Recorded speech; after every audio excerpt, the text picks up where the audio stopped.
Silence. Then, a god's laughter. Humanity lost. Not metaphorically. Not as a setback on the way to victory. Humanity actually, definitively lost. 5 years of war. Every nation fallen. Every hero dead. Every city rubble. The last human standing, a warrior named Zephyr, faced the god of destruction in a final battle he knew he couldn't win. He fought anyway. Tartarus killed him, and as the last human light went out, as the gods who'd been watching this war like entertainment got bored, they were impressed, especially by the ending. So they sent him back, not forward into some better future. 10 years into the past, back to when he was a slave, branded, powerless, starting from nothing. This is Doombreaker, and it is absolutely vicious. Act 1. What the gods find entertaining. Visuals, the gods above, watching, detached, amused, humanity below, like ants. Let me tell you something about the gods in this story, because it reframes everything. They abandoned humanity. When Tartarus and the demon army started their campaign, the gods decided it wasn't their problem. They watched. They took notes. They found the catastrophe reasonably interesting, in the way a flood is interesting if you're standing on high ground.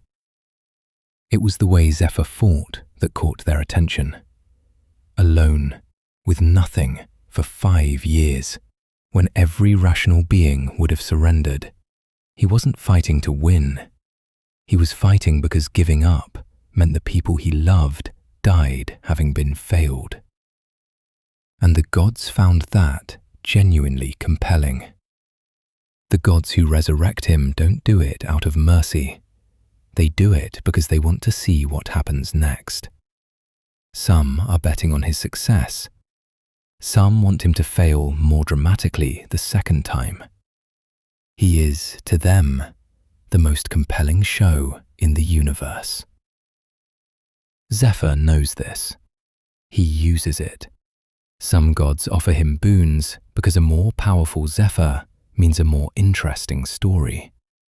He accepts their gifts with the contempt of someone who understands exactly what he is to them and chooses to survive anyway.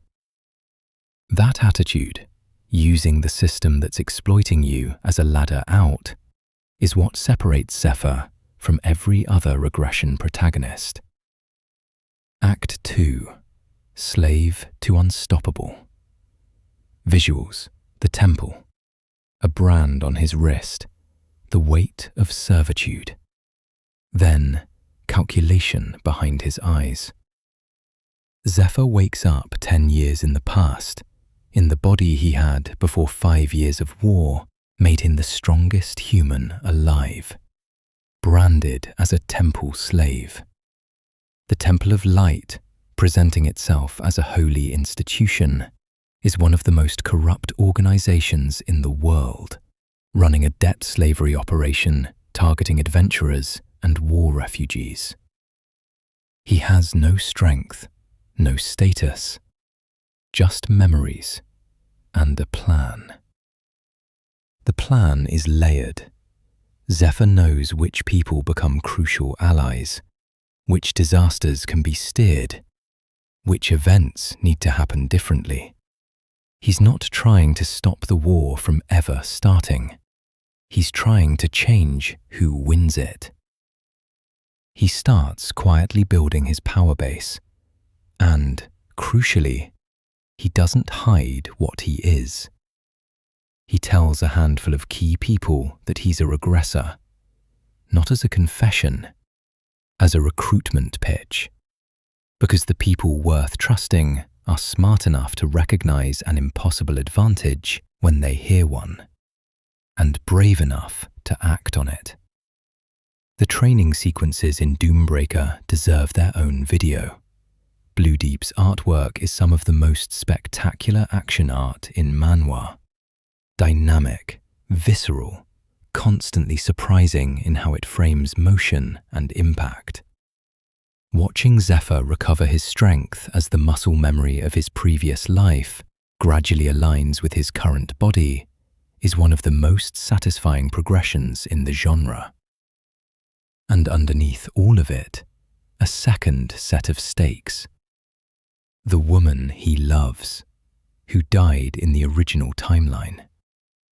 She's still alive, still here, which means staying alive is no longer just survival.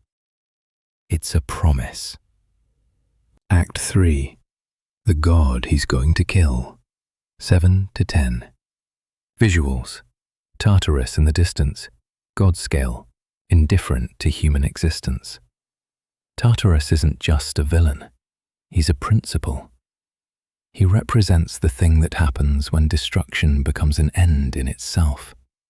Power that exists not to build or protect or even conquer, but to unmake. His final battle with Zephyr in the original timeline wasn't a war between equals. It was an execution dressed as a fight. And Tartarus is vain about it. The reason he agreed to let the gods send Zephyr back, the reason this regression is even possible, is that Tartarus demanded it. Zephyr scratched him. He wants a better ending. He wants to watch Zephyr struggle for 10 more years, become powerful, believe he has a chance, and then lose anyway, definitively, with no excuses. Tartarus thinks this is a revenge arc he's watching.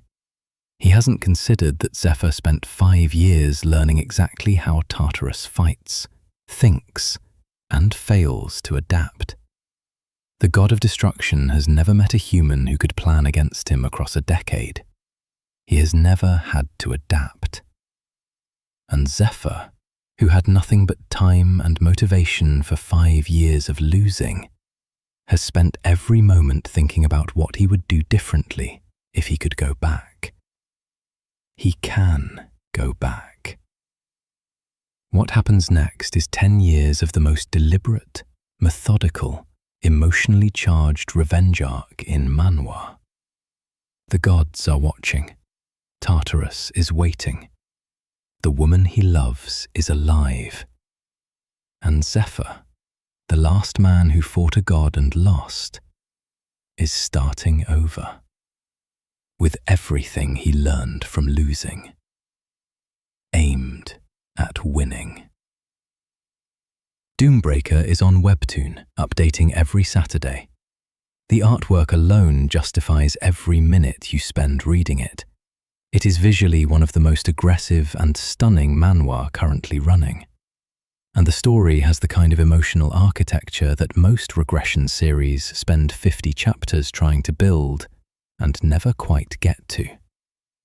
Next Gate Scroll video on Doombreaker, Zephyr's complete power level explained, who the gods actually are and what they want long term, and the theory on whether Tartarus can actually be killed, or whether destroying him is the wrong goal entirely.